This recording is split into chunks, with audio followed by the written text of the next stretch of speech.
মৃতদেহের পাশেই কিন্তু ছবিটা পাওয়া গেছে রুদ্রজিৎ বাবু। আঘাত করেই খুনটা করা হয়েছে। কিন্তু দাসবাবু, ছুরিটা পাওয়া গেছে মৃতদেহর পাশে। কেউ যদি খুন করার পরে ছুরিটা মৃতদেহর পেটের ভেতর থেকে বাইরে বের করে আনেন, তাহলে সে অকারণে ছুরিটা মৃতদেহর পাশে রেখেই বা যাবে কেন? এমনটা তো হতেই পারে রুদ্রজিৎ বাবু। খুনি খুন করার পর তাড়াহুড়ো করে সেখান থেকে চলে গেছে, তাই ছুরিটা নিয়ে যেতে তার আর মনে ছিল না। রুদ্রজিৎ চেয়ারে হেলান দিয়ে খুব মন দিয়ে কি যেন ভাবল, তারপরে বলল, সম্ভাবনাটা যে একদমই নেই সেটা আমি একবারও বলছি না, কিন্তু খুন করে যদি তাড়াহুড়োতেই চলে যেতে হতো তাহলে কিন্তু ছুরিটা পেটের ভেতরেই থাকতো বলে আমার মনে হয়। তোমার কি মনে হয় শুভমা? রুদ্রজিৎ কথাটা বলে আমার দিকে তাকাতে আমি একটু চিন্তা করলাম। কারণ রুদ্রজিৎ সবসময় বলে কোনো কিছু বলার আগে চিন্তা করে বলাই দরকার। প্রয়োজনে বেশ কিছু সময় নেওয়া যেতে পারে, কিন্তু মুখ ফসকে কোনো কিছু বলে দিয়ে সেটা পরে পরিবর্তন করলে তুমি যাকে বলছো তার তোমার উপর থেকে বিশ্বাস উঠে যাবে। তাই ভেবেচিন্তে এমন কিছু বলা দরকার যেটা বিশ্বাসযোগ্য এবং যার যুক্তি রয়েছে। তাই আমি বেশ কিছুক্ষণ চিন্তা করলাম, তারপরে বললাম, আমার কিন্তু তেমন কিছু মনে হচ্ছে না রুদ্রজিৎ। আমার মনে হচ্ছে খুনি হয়তো ছুরিটা নিয়ে যাওয়ার কথা ভেবেছিল, পরে কোনো কারণে সেটা ওখানে রেখে গেছে। ছুরিটা থেকে হাতের ছাপ পাওয়া গেছে, তো সেটা কার সাথে মিলছে? যে মারা গেছে তার বাড়ির কারোর সাথেই ওই চুরির হাতের ছাপ মিলছে না। তার বদলে মিলছে পাশের বাড়ির এক ভদ্রলোকের সাথে। অথচ ভদ্রলোক দাবি করছেন এই ছুরিটা তিনি মাত্র 2 দিন আগে ব্যবহার করেছিলেন। একবার আসলে সেই ভদ্রলোকের জন্মদিন উপলক্ষে কেক কাটা হয়েছিল। আপনি জানেন নিখিলেশবাবু, এই কেক কাটার ব্যাপারটা বেশ প্রচলিত না হলেও কেউ কেউ এটা উদযাপন করে। আর তিনি স্পষ্টভাবেই বলছেন ওই ছুরিটায় তার হাতের ছাপ পাওয়ার পেছনের কারণ তিনি ছুরিটা ব্যবহার করেছিলেন। তারপর আর সেটা খুঁজে পাওয়া যায়নি। তার কথার সপক্ষে সাক্ষী রয়েছে? সাক্ষী বলতে তার নিজের স্ত্রী এবং যে বাড়িতে খুনটা হয়েছে সেই বাড়ির ভদ্রলোক। বেশি লোকজন সেখানে ছিল না, ওই আশেপাশের কয়েকজন ছিল, তবে সকলেই ব্যাপারটাকে ঠিকভাবে মনে রাখতে পারেনি। রুদ্রজিৎ মুখের সামনে হাত দিয়ে চুপ করে বসে রইল, তারপরে বলল, এখন আপনি আমার কাছে ঠিক কি কি সাহায্য চাইছেন বলুন তো? এই মহিলা যখন মারা গেছে তখন তার স্বামী বাড়িতে ছিলেন না, বাইরে ছিলেন।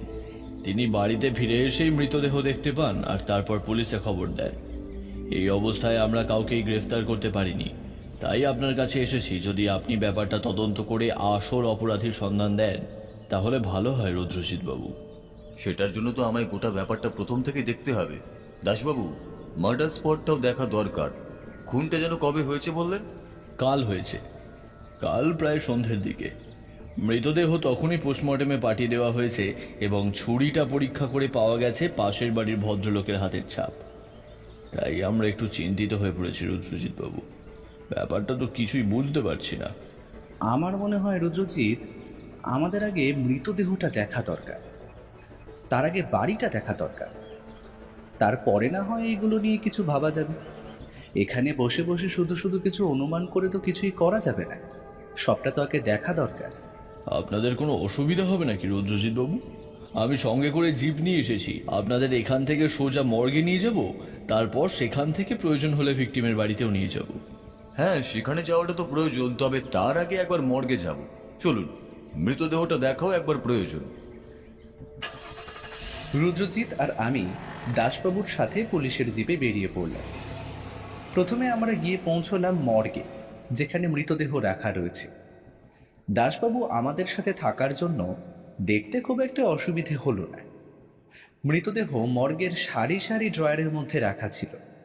একটা ড্রয়ার টেনে বার করে দাসবাবু বললেন, এই দেখুন রুদ্রজিৎ বাবু, ভালো করে দেখুন, আঘাতটা পেটের একদম মাঝখানে হয়েছে। রুদ্রজিৎ ভালো করে মৃতদেহ পরীক্ষা করল, তারপরে বলল, মৃতদেহের আর কোথাও আঘাতের চিহ্ন পাওয়া গেছে দাসবাবু? না, তবে মাথার পেছনে সামান্য আঘাত ছিল মনে হয়, সেটা মেঝেতে পড়ে যাওয়ার জন্যই হয়েছে। তার মানে আঘাতটা করা হয়েছে সামনের দিক থেকে। পেছনের দিক থেকে করলে উনি ওভাবে মেঝেতে পড়তেন না। আচ্ছা, একবার মাথাটা তুলুন তো দাসবাবু। মাথার আঘাতটা একবার দেখি। দাসবাবু মৃতদেহটা সামান্য তুলে ধরতে রুদ্রজিৎ মাথার কাজটা ভালো করে পরীক্ষা করল। তারপর আর কিছুই না বলে একটা বন্ধ করে দিল। আমরা তিনজনে সেখান থেকে বাইরে বেরিয়ে এসে পুলিশের জিপে উঠতেই রুদ্রজিৎ বলল, চলুন একবার এই ভদ্র মহিলার বাড়িতে যাই, তার স্বামীর সাথে একবার কথা বলে দেখতে হবে। তাছাড়া পাশের বাড়ির যে ভদ্রলোকের হাতের ছাপ পাওয়া গেছে তার সাথেও কথা বলতে হবে। কেস খুব একটা সহজ হবে বলে কিন্তু মনে হচ্ছে না।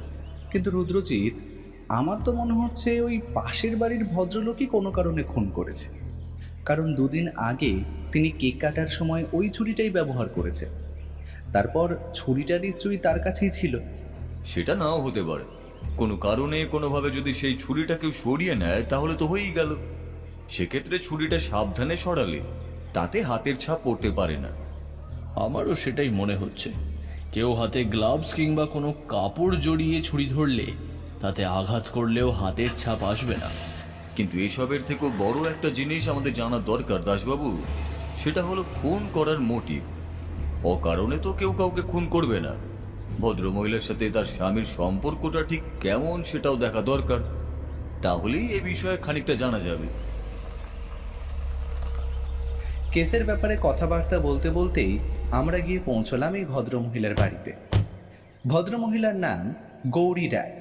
ভদ্রমহিলার স্বামীর নাম নির্মল রায়। তিনি বাড়িতেই ছিলেন। ছোটোখাটো একটা একতলা বাড়ি, সামনে দুটো ঘর, খানিকটা খোলা জায়গা। আমরা জিপ থেকে নামতেই দাসবাবু এগিয়ে গিয়ে বাড়ির গেট খুলে ভেতরে ঢুকলেন। তারপর দরজার কাছে গিয়ে দাঁড়িয়ে ডাকলেন, নির্মলবাবু বাড়িতে আছেন নাকি? আমরা থানা থেকে আসছি। দাসবাবুর গলার স্বরেই বোধহয় ভদ্রলোক ঘর থেকে বাইরে বেরিয়ে এলেন। ভদ্রলোকের অতি সাধারণ চেহারা, চোখে একটা চশমা, পরনে একটা সাধারণের পাঞ্জাবি, নিচে একটা পায়জামা। তিনি দাসবাবুকে দেখে আর আমাদেরকে দেখে একটু অবাক হয়েই বললেন, ইন্সপেক্টর, আমার স্ত্রীর খুনের ব্যাপারে কোনো কিছু জানা গেল? আর তার মৃতদেহ কখন ছাড়া হবে? বুঝতেই তো পারছেন, তার বাপের বাড়িতে আর কেউ বেঁচে নেই। সমস্ত কাজ আমার নিজের হাতেই করতে হবে।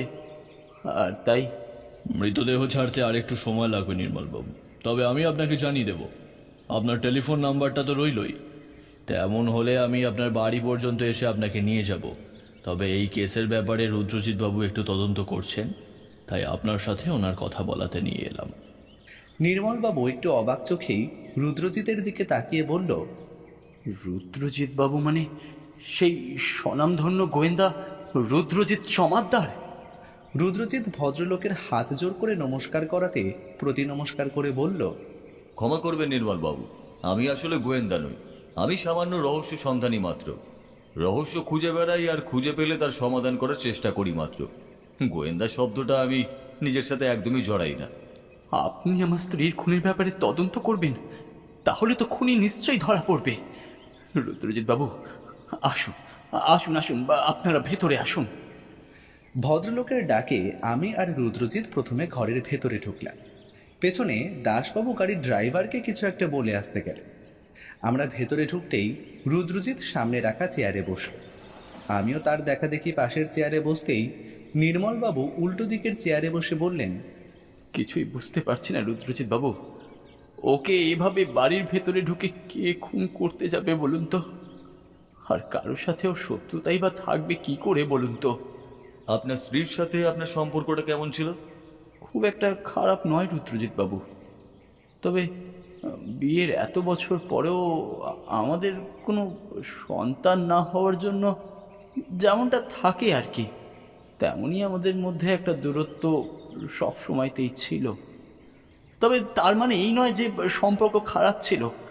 আমি সারাদিন ব্যবসার কাজে বাইরেই থাকতাম, আর ও বাড়িতে একাই থাকতো।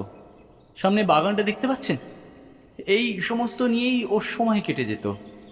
যেদিন মৃত্যুটা হয় সেদিন সকালে আপনি বাড়ি থেকে যাওয়ার সময় তার মধ্যে কি কোনো পরিবর্তন লক্ষ্য করেছিলেন? এই একটা ব্যাপার আমি পুলিশকেও বলেছি। শুধু সেদিন নয়, তার আগেও কয়েকদিন ধরে ওর মধ্যে একটু পরিবর্তন আমি লক্ষ্য করেছিলাম। সব সময় যেন চুপচাপ থাকে, কোনো কথা বললে সহজে শুনতে পায় না, অন্যমনস্ক হয়ে থাকে। সেদিন সকালেও তেমনই ছিল। তাই আমি নিজে থেকে কিছু জিজ্ঞাসা করতে চেয়েছিলাম, কিন্তু কিছুই বলতে চাইনিও। কিছু যে একটা হয়েছিল সে ব্যাপারে আমি নিশ্চিত হলেও তার ব্যাপারে আমি কিছুই জানি না রুদ্রজিৎ বাবু। তার মানে তিনি এ ব্যাপারে কিছু জেনে থাকলেও থাকতে পারেন কি, তাই তো? আসলে মেয়েরা অনেক সময় মেয়েদের অনেক কথাই বলে। নির্মলবাবু উদাসীনভাবে মাথা নাড়িয়ে বললেন, হতে পারে, সে ব্যাপারে আমি নিশ্চিতভাবে কিছু জানি না। ঠিক তখনই দাসবাবু এসে আমাদের ঘরে ঢুকলেন। তারপর কোনো কথা না বলে পাশের একটা চেয়ারে চুপ করে বসে পড়লেন। রুদ্রজিৎ বলে উঠল, আচ্ছা নির্মলবাবু, আপনার স্ত্রীকে কেউ খুন করতে পারে বলে কি আপনার মনে হয়? এছাড়াও তার কোনো শত্রু আছে বলে আপনি কি জানতেন? এখনকার নয়, হয়তো অনেক আগের কোনো শত্রু তার কারোর সাথে? না রুদ্রজিৎ বাবু, এখানে তো খুব একটা কারোর সাথে মিশতো না। ওর দাদা বৌদি ওর গ্রামের বাড়িতে থাকতো। যতদিন জীবিত ছিল ততদিন ওদের সাথে মাঝে মাঝে চিঠিতে কথাবার্তা হতো। ওরা মাঝে মাঝে আসতো, কিন্তু গ্রামে একবার প্রবল বন্যায় ওদের বাড়ি ঘর সমস্তটাই ভেসে যায়। তারপরে একবার আমরা গ্রামে গিয়েছিলাম, কিন্তু তারপর থেকে আর ওর কেউ নেই বললেই ভালো হয়। কারোর সাথে কথাবার্তাই নেই, শত্রুতা হবে কি করে বলুন তো? আপনি সেদিন যখন বাড়ি ফিরে এসেছিলেন তখন ঠিক কি দেখেছিলেন বলুন তো? সেদিন সেদিন বাড়ি ফিরে আমি যা দেখেছিলাম তা হয়তো কোনোদিনই ভুলবো না আমি রুদ্রজিৎ বাবু। আমি বাড়ি ফিরে আসি সন্ধ্যের দিকে। সেদিনও সেই সময়তেই ফিরে এসেছিলাম। ফিরে এসে বাড়ির ভেতরে ঢুকতে গিয়ে দেখি বাইরের দরজাটা খোলা রয়েছে। সচরাচর এমনটা হয় না, এমন সময় দরজাটা বন্ধই থাকে। এই সময়টা গৌরী ঘরের ভেতরে টুকিটাকি কাজকর্ম করে। আমি এসে দরজা ধাক্কা দিলে তারপরও দরজা খোলে। সেদিন কিন্তু দরজাটা খোলা দেখেই আমার প্রথমটা কেমন যেন সন্দেহ হয়। আমরা এখন যে ঘরে বসে রয়েছি এটা আমার ঘর, পাশের ঘরটায় গৌরী থাকে। আমার ঘরের দরজা খোলা দেখে ঘরের ভেতরে ঢুকে গৌরীকে খুঁজি, দুবার ডাকি, কিন্তু কোনো সাড়া পাই না। তারপর কি মনে হতে পাশের ঘরের ভেজিয়ে রাখা দরজাটা খুলে ভেতরের দিকে ঢুকতেই দেখতে পাই মেঝের উপরে গৌরী পড়ে রয়েছে। তার পেটের কাছ থেকে রক্ত বাইরে বেরিয়ে মেঝেতে ছড়িয়ে যাচ্ছে, আর এক পাশে রাখা রয়েছে একটা ছুরি। ছুরিটা দেখে কিন্তু আমি বুঝতে পেরেছিলাম আসলে ওই ছুরিটা দিয়েই বোধহয় খুন করা হয়েছে, কারণ ছুরিতে তখনও রক্ত লেগে রয়েছে। আমি ভয় পেয়ে ঘর থেকে বাইরে বেরিয়ে এসে চিৎকার করে পাশের বাড়ির অবনী বাবুকে ডাকতে থাকি। তারপর উনি এবং তার স্ত্রী এসে পড়ায় ওদের বুদ্ধিতেই পুলিশকে খবর দিই। আসলে তখন আমার মাথা ভালোভাবে কাজ করছিল না। ঘরে ঢোকার সময় আপনি আর কিছু লক্ষ্য করেছেন যেমনটা অন্যদিন থাকে না? সেদিন এমন কিছু ছিল বা আপনার ঘরে কোনো চিহ্ন দেখে মনে হয়েছিল যে আপনার ঘরে কেউ এসেছিল? না রুদ্রজিৎ বাবু, তেমন কিছুই মনে হয়নি। আর আমার ঘরে তো খুব বেশি একটা কেউ আসেও না, আমি আগেও বলেছি। তখন পুলিশের খবর দেওয়ার পর আমি ঘরের বাইরেই বসেছিলাম। পুলিশ আসার পরে মৃতদেহ দেখে মৃতদেহ পোস্টমর্টমের জন্য নিয়ে যায়। এখন আপনি বলুন রুদ্রজিৎ বাবু, বাইরে থেকে কে এসে আমার স্ত্রীকে খুন করে যাবে? কেউ যে এসেছিল সেটা তো স্পষ্টই বোঝা যাচ্ছে নির্মলবাবু, কিন্তু তার আসল উদ্দেশ্যটা কি ছিল? বাড়ি থেকে কোনো কিছু চুরি যায়নি তো? ব্যাপারটা আমারও মনে হয়েছিল, তাই আমিও ভালো করে খুঁজে দেখেছিলাম যে কোথাও থেকে কিছু চলে গেছে নাকি, কিন্তু কোনো কিছুই চুরি যায়নি রুদ্রজিৎ বাবু। সে ব্যাপারে আমি একদম নিশ্চিত। বাড়িতে খুব বেশি একটা টাকা পয়সা কিংবা গয়নাগাটি আমার সেরকম থাকে না। টাকা পয়সা যা রয়েছে তার সবটাই ব্যাংকে রয়েছে, তাই চোর কি বা চুরি করতে আসবে বলুন তো? ভদ্রলোকের কথা শুনে রুদ্রজিৎ বেশ কিছুক্ষণ ধরে কি যেন চিন্তা করতে লাগলো। তারপর দাসবাবুর দিকে তাকিয়ে বলল, আচ্ছা দাসবাবু, মৃতদেহটা ঠিক কোথায় পড়েছিল? আপনি আমাকে একবার সেই জায়গাটা দেখাবেন চলুন তো। রুদ্রজিতের কথায় আমরা সবাই উঠে পাশের ঘরের দরজা খুলে দিলাম। নির্মলবাবু বললেন, পুলিশ চলে যাওয়ার পরে এই ঘরে আমি আর ঢুকিনি রুদ্রজিৎ বাবু। এই এখন আপনাদের সাথে ঢুকলাম। ওই যে ওই ওই বিছানাটা ঠিক পাশেই মৃতদেহটা মাটির ওপরে পড়েছিল। দাসবাবুও সেই জায়গাটাই দেখালেন। রুদ্রজিৎ এগিয়ে গিয়ে ভালো করে দেখল, তারপর ঘরের মধ্যে এদিকে ওদিকে ঘুরে ঘুরে গোটা ঘরটাই দেখতে লাগলো। বেশ সুন্দর করে সাজানো বিছানায়, একপাশে আয়না আর টেবিল পর্যন্তও রয়েছে। আলমারির পাশে একটা ছোট্ট জানলা দিয়ে বাড়ির পেছনের দিকটা দেখা যায়। রুদ্রজিৎ ঘরের মধ্যে ঘুরতে ঘুরতে ঘরের মাটিতে তাকিয়ে বারবার কি যেন একটা দেখতে লাগলো। তারপর এক সময় বলল, আচ্ছা নির্মলবাবু, আপনার স্ত্রী কি চুল বাঁধার জন্য কোনো ক্লিপ ব্যবহার করতেন? নির্মলবাবু যেন একটু অবাক হয়েই বললেন, চুল বাঁধার ওই প্লাস্টিক কিংবা লোহার ক্লিপের কথা বলছেন তো? না, আপনি তো মৃতদেহ দেখেছেন নিখিলেশবাবু আশা করি। আমার স্ত্রীর চুল খুব একটা বড় ছিল না, তাছাড়া চুলও ছিল কম, তাই ক্লিপ সে ব্যবহার করতো না চুল বাঁধার জন্য। গার্ডারই ব্যবহার করতো মূলত, আর বেশিরভাগ সময় চুল খোলাই রাখতো। আমরা সেই ঘর থেকে বাইরে বেরিয়ে এলাম। বাইরে বেরিয়ে আসার পরে রুদ্রজিৎ বলল, দাসবাবু, একবার পাশের বাড়ির ভদ্রলোক অবনী রায়ের সাথে কথা বলা দরকার। আপনি যান, ভদ্রলোকের সাথে কথা বলুন, আমরা এক্ষুনি আসছি। দাসবাবু চলে যেতেই রুদ্রজিৎ গলা নামিয়ে বলল, প্রাথমিক সন্দেহ কিন্তু আপনাকেই করা হচ্ছে নির্মলবাবু। যদি সত্য কোনো প্রমাণ অন্য কারোর বিরুদ্ধে না পাওয়া যায়, তাহলে কিন্তু খুনটা আপনিই করেছেন বলেই ধরে নেওয়া হবে। সেক্ষেত্রে আপনার যদি আরও কিছু বলার থাকে আমায় বলতে পারেন। নির্মলবাবু রুদ্রজিতের কথা শুনে খানিকটা অবাক হয়ে গেলেন।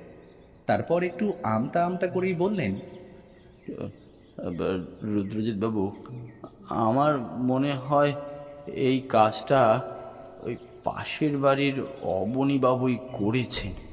আসলে তার আর আমার স্ত্রীর তার আমার স্ত্রীর ওপর একটা কুদৃষ্টি ছিল, আপনি বুঝতেই পারছেন। আমার স্ত্রী বেশ সুন্দরী, তাই। নির্মলবাবু তার কথা শেষ করতে পারলেন না, তার আগেই রুদ্রজিৎ বলে উঠল, মৃতদেহর পাশে পাওয়া ছুরিতে অবনী রায়ের হাতের ছাপ পাওয়া গেছে, তাই সেক্ষেত্রে তার দিক থেকেও একটা ভাবনা আমি রেখেছি নির্মলবাবু। তবে সেখানে সামান্য একটা খটকা রয়েছে, সেটা দূর করতে পারলে। আচ্ছা, আমি এখন চলি, যদি প্রয়োজন হয় আমি আবার আসব। আর আপনার যদি কিছু জানানোর থাকে তাহলে ইন্সপেক্টরকে কিংবা আমাকে জানাতে পারেন।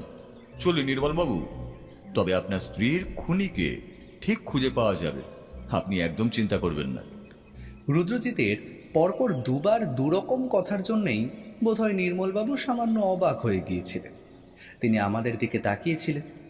আমরা বাড়ি থেকে বাইরে বেরিয়ে আসতেই দাসবাবু বললেন, অবনী রায়ের সাথে কথা হয়ে গেছে রুদ্রজিৎবাবু, আসুন, ভদ্রলোক আমাদের জন্যই অপেক্ষা করছেন। চায়ের কাপ হাতে রুদ্রজিৎ, আমি আর দাসবাবু অবনী রায়ের বাড়ির বসার ঘরে বসে রয়েছি। অবনী রায় আমাদের সামনে বসে রয়েছেন বেশ চিন্তিত মুখে। একটু আগেই তার স্ত্রী কমলা আমাদের চা দিয়ে গেছে।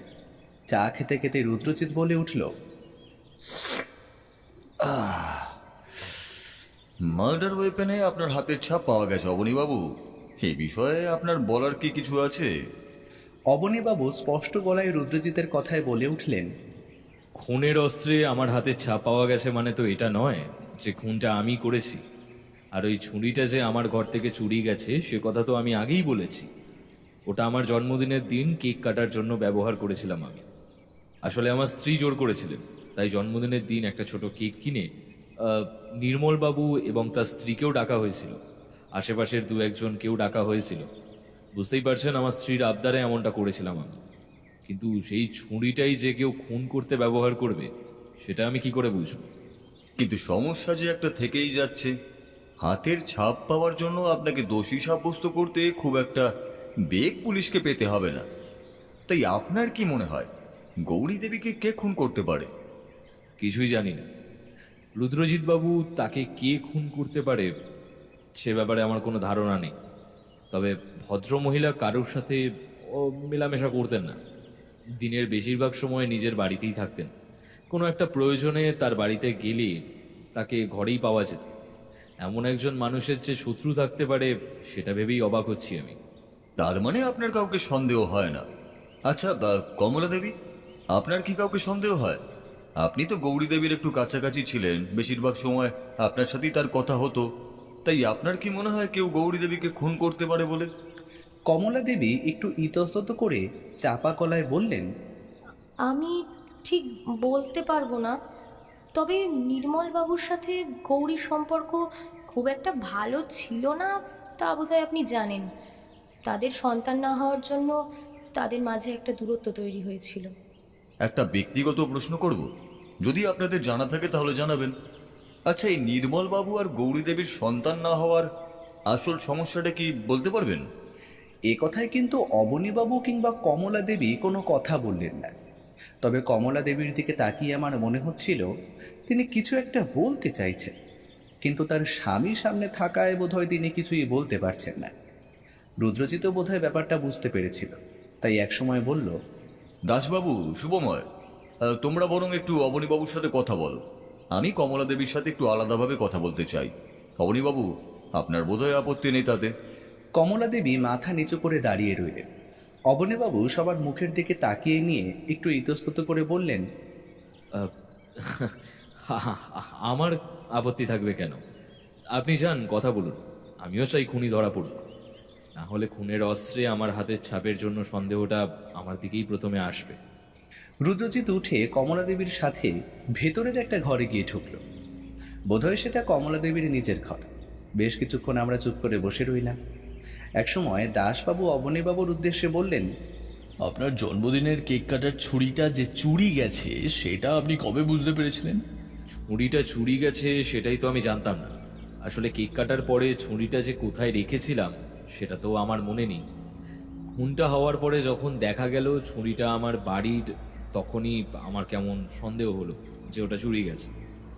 নির্মলবাবুর ডাকে আমরা গিয়ে যখন পৌঁছই, ছুরিটা পাশে পড়ে থাকতে দেখি, তখনও কিন্তু আমার কিছুই মনে হয়নি। আপনারা এসে যখন ছুরিটা নিয়ে গেলেন তখনই আমার কেমন যেন সন্দেহ হলো। পরে তো তাতে আমার হাতের ছাপ পাওয়া গেলেই। আমি কিন্তু কিছুই বললাম না, চুপ করে বসে এদিক ওদিকে দেখতে লাগলাম। বেশ কিছুক্ষণ পরে রুদ্রজিৎ আর কমলা দেবী ঘর থেকে বাইরে বেরিয়ে এলো।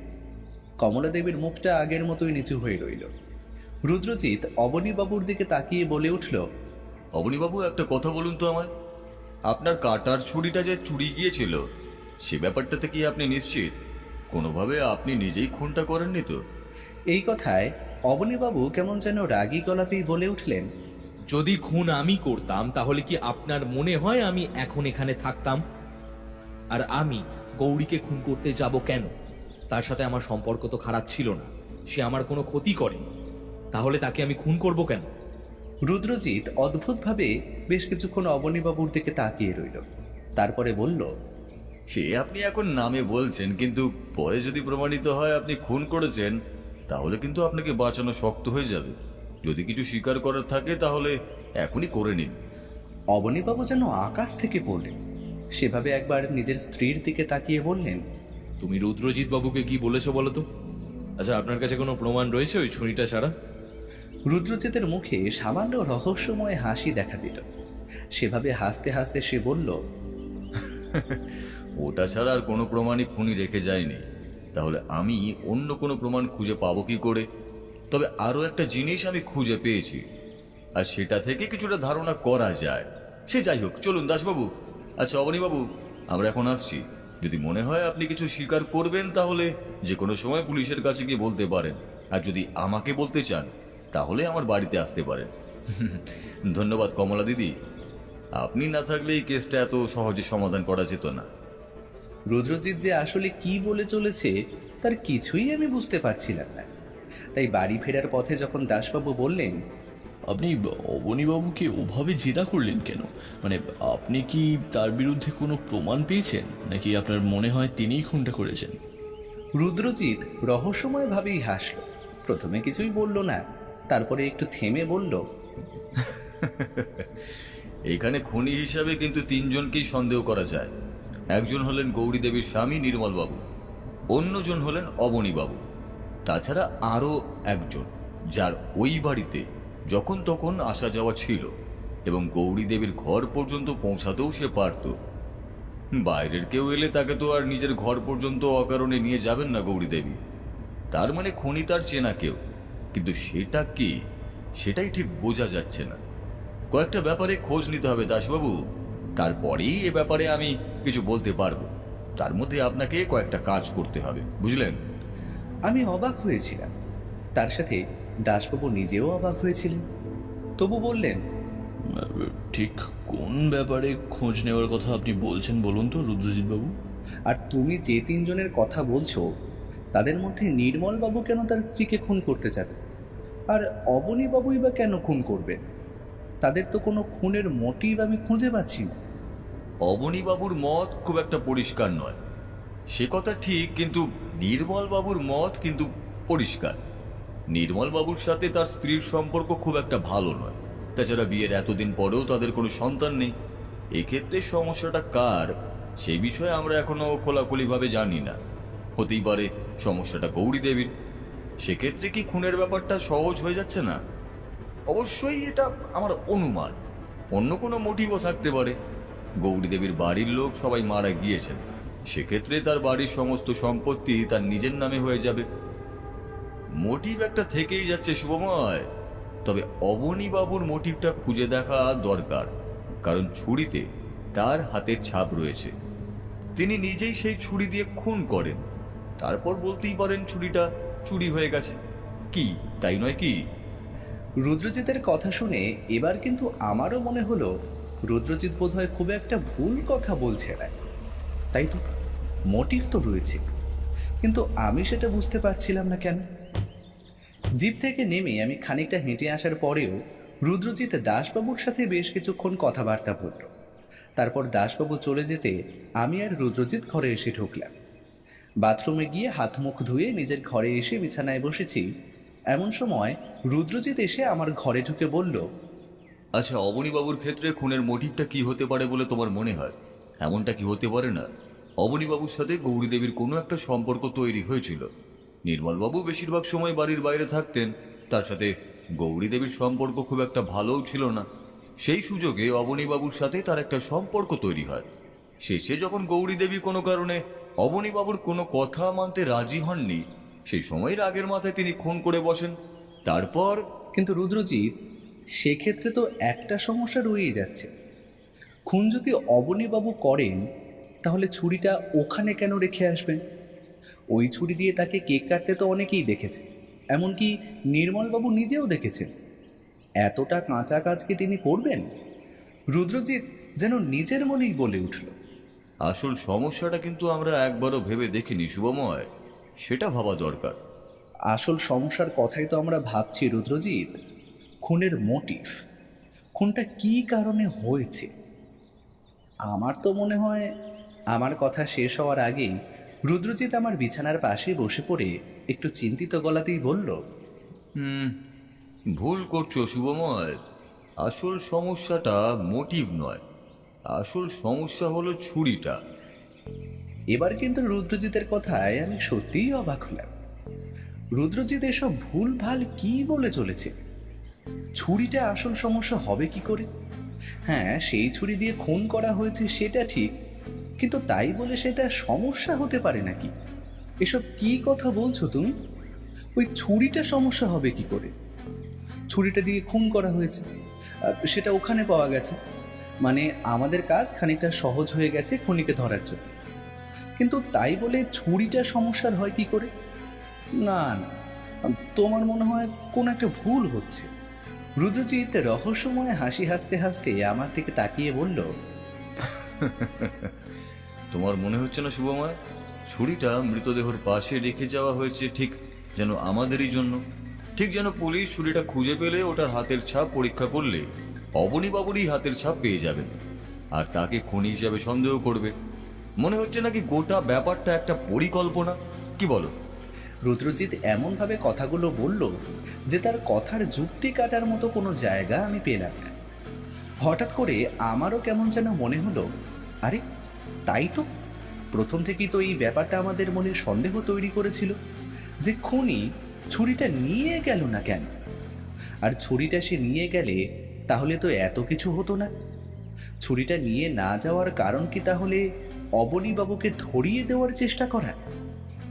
আমি এবারে একটু চমকে উঠে রুদ্রজিতের দিকে তাকিয়ে আস্তে আস্তে শান্ত গলায় বললাম, তাহলে তো অবনীবাবুকেই খুনের তালিকা থেকে বাদ দিয়েই রাখতে হয় রুদ্রজিৎ। তাহলে তো আমরা একমাত্র সন্দেহ করতে পারছি নির্মল বাবুকে। সেখানেও একটা সমস্যা রয়ে গেছে শুভময়। নির্মল বাবু ওই ছুরিটা অবনীবাবুর বাড়ি থেকে চুরি করে নিয়ে এলো, অথচ সেটা কেউ দেখতে পেল না।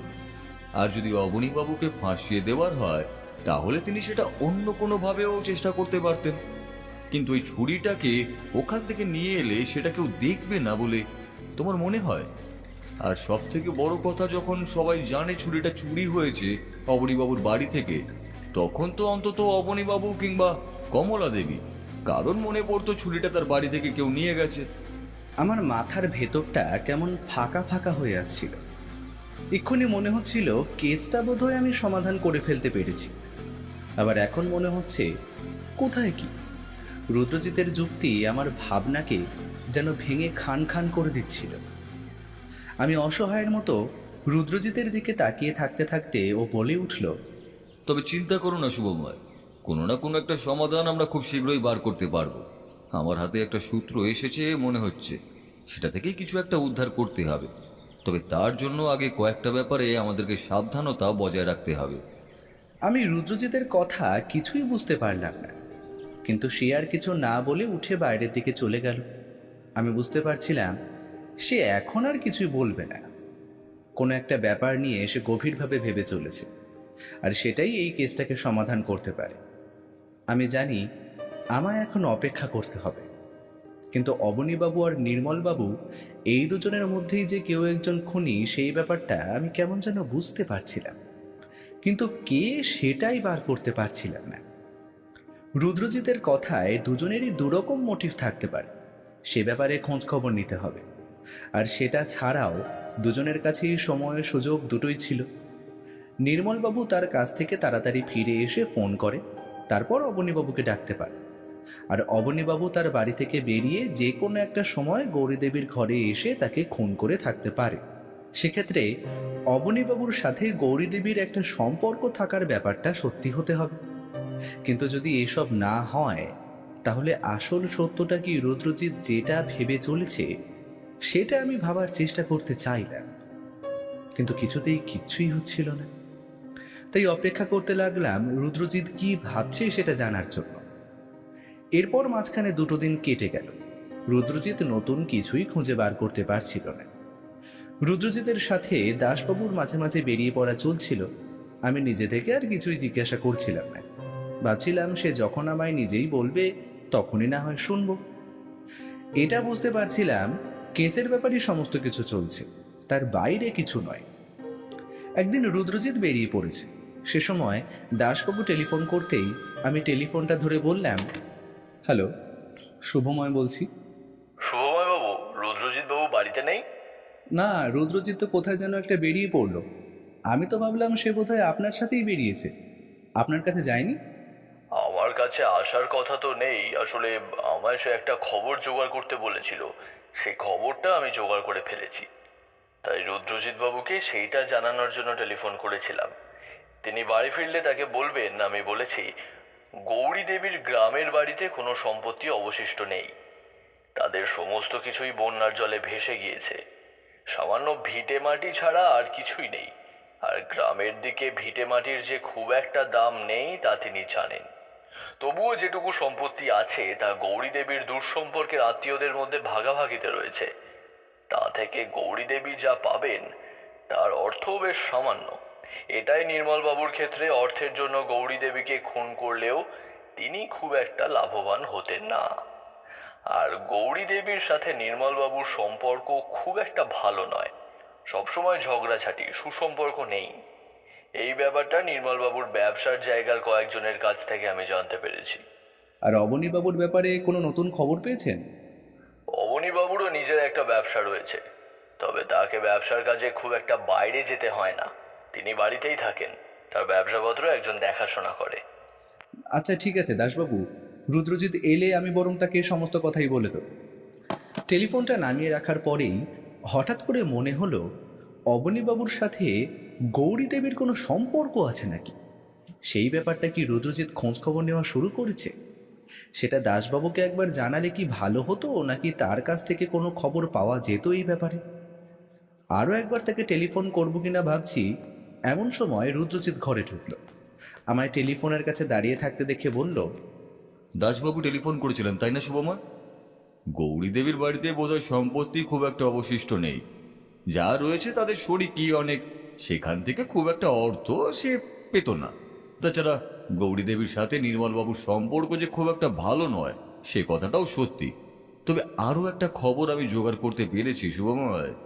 রুদ্রজিতের কথা শুনে আমি কৌতূহলী হলাম। রুদ্রজিৎ ঘরের একটা চেয়ারে ধপ করে বসে পড়ে বলল, হ্যাঁ, অবনীবাবুর সাথে গৌরী দেবীর অবৈধ সম্পর্কের কথা নির্মলবাবু কিছুই জানতেন না। তবে সেই কথাটা কোনোভাবে অবনীবাবুর স্ত্রী কমলা দেবী জানতে পেরেছিলেন সম্প্রতি। তোমার বোধহয় মনে আছে, অবনীবাবু নির্মলবাবুর বাড়ির আশেপাশে আরো কয়েকটা বাড়িঘর রয়েছে, সেই বাড়িঘরের মহিলাদের সাথে কথা বলে কানা ঘুষে আমি ব্যাপারটা জানতে পেরেছি। তারা সকলেই নির্মলবাবুর স্ত্রীর সাথে অবনীবাবুর সম্পর্কটার ব্যাপারে খুবই বিরক্ত। তাদের পাড়ায় এমন একজন মহিলা থাকবে সে ব্যাপারটা তারা যেন মেনে নিতে পারছিলেন না। তাই তারা আমার কাছে সমস্যাটাই খুলে বললেন। এদিকে অবনীবাবু বেশ বিত্তবান, তার ব্যবসা ভালোই চলে, তাকে ব্যবসার কাজে খুব একটা বাইরেও যেতে হয় না, অন্যান্য লোকেরাই তার কাজকর্ম দেখাশোনা করে। অবনীবাবু মাঝে মাঝেই গৌরী দেবীকে দামি দামি উপহারও দিতেন। তা নিয়ে নির্মলবাবুর সাথে কথা কাটাকাটি হলেও গৌরী দেবী কিন্তু কখনোই সে কথা স্বীকার করতেন না। এটাও আমি জানতে পেরেছি, কিন্তু সেটাই যদি হয় তাহলে অবনীবাবু গৌরী দেবীকে খুন করবেনই বা কেন? আর নির্মলবাবু যে এ ব্যাপারে খুব একটা জানতেন তাও আমার কাছে স্পষ্ট নয়। সন্দেহটা আবার দুজনের উপরেই থেকে যাচ্ছে শুভময়। তবে ওই একটা জায়গায় আমি কেমন ধোঁয়াশায় থেকে যাচ্ছি, আরও একজন খুনটা করে থাকতে পারে।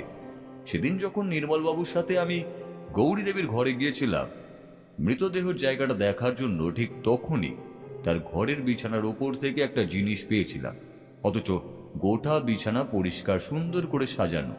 সেই বিছানায় এমন একটা জিনিস থাকার তো কথা নয়, যদিও গৌরী দেবী সেই জিনিসটা ব্যবহার করতেন না। আর সেটা যে কার সেটা আমি অনুমান করতে পেরেছি। প্রথমের কথাগুলো শুনে মনে হচ্ছিল বোধহয় আমি নিজেও এটা অনুমান করতে পারছি, কিন্তু শেষের কথাগুলো আবার সেই ভাবনাকে নস্যাৎ করে দিল। আমি আর কৌতূহল চাপতে না পেরে বলে উঠলাম, কার কথা তুমি বলতে চাইছো বলো তো? আর সেদিন ওই বিছানার ওপর আসলে তুমি কি পেয়েছিলে? এখন নয় শুভময়, আজকের দিনটা অপেক্ষা করো। আশা করছি কাল সকালের মধ্যেই তাকে ধরা যাবে, তারপর না হয়। রুদ্রজিৎ চেয়ারে বসে হাসতে লাগলো। তার এই হাসিটা আমি চিনি। যখন সে কোনো কেসকে সমাধান করে ফেলে তখন তার মুখে এমন একটা হাসি দেখা যায়। তার মানে কি এই কেসের সমাধানটাও সে করে ফেলেছে? আসল খুনি তাহলে কে? নির্মলবাবু নাকি অবনীবাবু, নাকি অন্য কেউ? পরদিন সকালে রুদ্রজিৎ বাড়ির বাইরে বেরোনোর আগে আমায় বলে গিয়েছিল, শুভময়, আমার বাড়ি ফিরতে হয়তো খানিকটা দেরি হবে, তুমি আমার ঘরেই থেকো, প্রয়োজন হলে তোমায় টেলিফোন করে নেব আমি।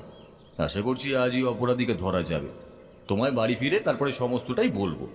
তোমার যদি খুব প্রয়োজন হয় তাহলে থানায় টেলিফোন করে নিলেই দাসবাবুকে পেয়ে যাবে, তিনি সমস্ত জানিয়ে দেবেন আশা করছি। তবে সে প্রয়োজন হবে না, আমি দুপুরের আগেই ফিরে আসবো। কিন্তু আসল খুনিটা কে সেটা তো বলে যাও। এখনই বলছি না, তবে একটা কথা তোমায় বলে যাচ্ছি, সেদিন গৌরী দেবীর ঘরের বিছানায় থেকে আমি একটা লোহার ক্লিপ পেয়েছিলাম। লোহার কাটা ক্লিপ যেমন হয়, লম্বা চুল যাদের রয়েছে তারা ব্যবহার করে, তেমনই একটা ক্লিপ। তবে গৌরী দেবীর মাথার চুল খুব একটা লম্বা নয়, বড় নয়। তাছাড়া তিনি যে ক্লিপ ব্যবহার করেন না সে কথা নির্মলবাবু নিজেই আমায় বলেছেন। এবার তুমি ভাবতে থাকো, আমি বাড়ি ফিরে এসে না হয় তোমায় সবটা বলছি। রুদ্রজিৎ বেরিয়ে যেতেই আমি ঘরে বসে রইলাম। বারবার ভাবার চেষ্টা করছিলাম আসলে বিছানার ওপর পাওয়া সামান্য একটা ক্লিপ থেকে কি করে রুদ্রজিৎ খুনিকে আন্দাজ করতে পারছে, সেটাই কিছুতে বুঝে উঠতে পারছিলাম না। তাই একসময় হাল ছেড়ে দিয়ে টেলিফোন থেকে বেশ খানিকটা দূরে বসে রইলাম। যদি টেলিফোন আসে তাই বসে বসে আজকের খবরের কাগজটাই পড়তে লাগলাম। বেশ কিছুক্ষণ পরে আমাদের কাজের লোকটি এক কাপ চা দিয়ে গেল। বৌঠান বাড়িতে নেই, তিনি তার বাপের বাড়িতে গিয়েছে, তাই এই সময়টা সমস্ত কাজ কাজের লোকটির উপরেই রয়েছে। আমি চা খেতে খেতে খবরের কাগজ পড়ছি, এমন সময় টেলিফোনটা বেজে উঠল। আমি সামনে গিয়ে টেলিফোনটা ধরতে অপর প্রান্ত থেকে দাসবাবুর গলা ভেসে এলো। রুদ্রজিৎ বাবু? রুদ্রজিৎ তো নেই, সে তো বেরিয়ে পড়েছে। আমি শুভময় বলছি। কেন? আর বলবেন না শুভময় বাবু, রুদ্রজিৎ বাবুর কথা মতো কমলা দেবীকে গ্রেফতার করতে গিয়ে দেখি শুধু কমলা দেবী নয়, তার সাথে অবনী বাবুও পালিয়েছেন। ঘরে তালা ঝুলছে, কেউ বলতে পারছে না তারা কোথায় গিয়েছে। কি করি বলুন তো? আমি কেমন যেন অবাক হলাম। তারপর রুদ্রজিৎ যে বেরিয়ে পড়েছে এবং প্রয়োজন হলে দাসবাবুকে টেলিফোন করতে জানিয়ে গেছে, সে কথাটা দাসবাবুকে বলতেই দাসবাবু কিছু একটা চিন্তা করতে করতে টেলিফোনটা রেখে দিলেন। টেলিফোন রেখে আমি চেয়ারে বসে নতুন করে ভাবতে শুরু করলাম, আরে কমলা দেবী আর অবনীবাবু হঠাৎ করে পালাতে গেলেন কেন? তাহলে কি তারা দুজনে মিলে খুনটা করেছে? কিছুই মাথায় আসছিল না। যতই ভাবছিলাম ততই যেন সমস্ত কিছু নতুন করে ঘেঁটে যাচ্ছিল। তাই আমি আর না ভেবে মন দিয়ে খবরের কাগজটা পড়তে লাগলাম। রুদ্রজিৎ ফিরে এলো দুপুরের দিকে। তারপর স্নান সেরে খাবার টেবিলে যখন বসলো, তখন তাকে খেতে খেতেই বললাম,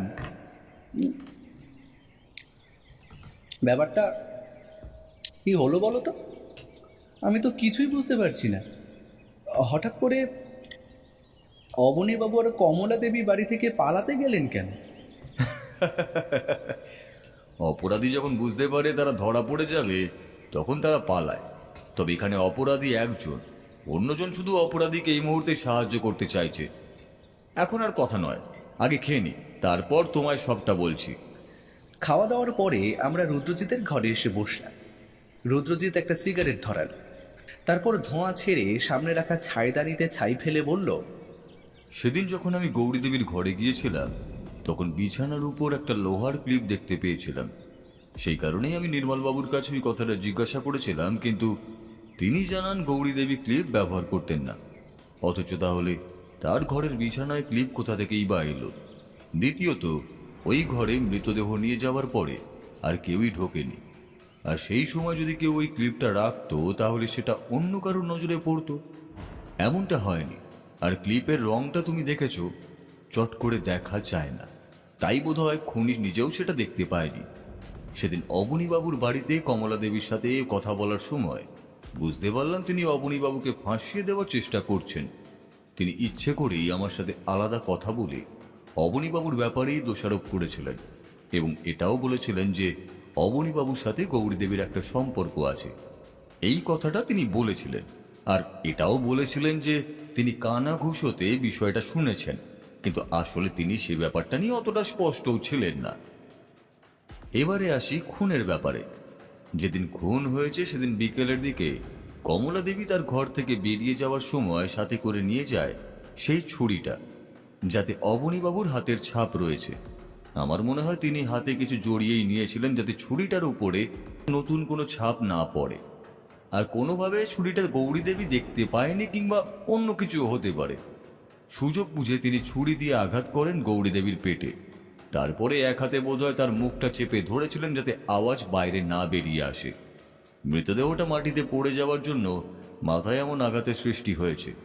বোধহয় গৌরী দেবীর সাথে কথা বলার সময় তিনি মাথার ক্লিপটা কোনোভাবে খুলে বিছানার উপর রেখেছিলেন। তারপর তাড়াতাড়ি বেরিয়ে আসার সময় সেটা ভুলে গিয়েছিলেন। পরে যখন নির্মলবাবু এসে সবটা দেখেন, তখন আবার তিনি অবনীবাবুর বাড়িতে যান। কিন্তু সেই সময় আবার কমলা দেবী ফিরে আসেন, কিন্তু ক্লিপের কথাটা বোধহয় তার আর মনে ছিল না। কিন্তু তিনি খুনটা করতে চাইছিলেন কেন? আর এই খুনে অবনীবাবুকে ফাঁসি দিয়ে তার কি লাভ হতো? অবনীবাবুর সাথে গৌরী দেবীর সম্পর্কটা বোধহয় তিনি মেনে নিতে পারেননি, তাই এক ঢিলে দুই পাখি মারার পরিকল্পনা তিনি করেন। তাছাড়া অবনীবাবুর বেশ সম্পত্তিও রয়েছে, সেই সম্পত্তির বেশ খানিকটা তার নামেও রয়েছে। তাই অবনীবাবুকে ফাঁসিয়ে দিতে পারলে সম্পত্তি তিনি নিজেই পেয়ে যাবেন, আর এই বাড়িটা তো রইলই। অবনীবাবুর চরিত্র যে খুব একটা ভালো ছিল না, তার সম্পর্কে আরও অনেক কথাই এর আগেও জানা গেছে, কিন্তু সেই সবের ক্ষেত্রে তো কোনো প্রমাণ হয়নি। এক্ষেত্রে প্রমাণ বলতে জন্মদিনের কেক কাটার ব্যাপারটা তিনি নিজে থেকেই বললেন। তারপর কেক কাটার ছুরিটা সাবধানে লুকিয়ে রাখেন। আর সেই ছুরি দিয়েই খুন করেন গৌরী দেবীকে, যাতে অবনীবাবুকে ফাঁসিয়ে দেওয়া যায়। আমি অবাক হয়ে রুদ্রজিতের দিকে তাকিয়ে বললাম, আচ্ছা, তার জন্যেই তুমি বলেছিলে অবনীবাবু আর নির্মলবাবু ছাড়া আরও একজনকে সন্দেহ করা যায়? রুদ্রজিৎ মাথা নাড়িয়ে সম্মতি জানাল। তার মুখে একটা যুদ্ধ জয়ের হাসি। সেভাবেই বলল, কমলা দেবীর সাথে সেদিন কথা বলেই তার উপর আমার কেমন সন্দেহ হয়েছিল। তিনি যেন একটু জোর দিচ্ছিলেন তার স্বামী নিজেই খুনটা করেছেন, অথচ নিজের পরিবারের কেউ যদি কোনো অন্যায় করেও থাকে তাহলে কোনো নারী সেক্ষেত্রে তাকে বাঁচানোরই চেষ্টা করে।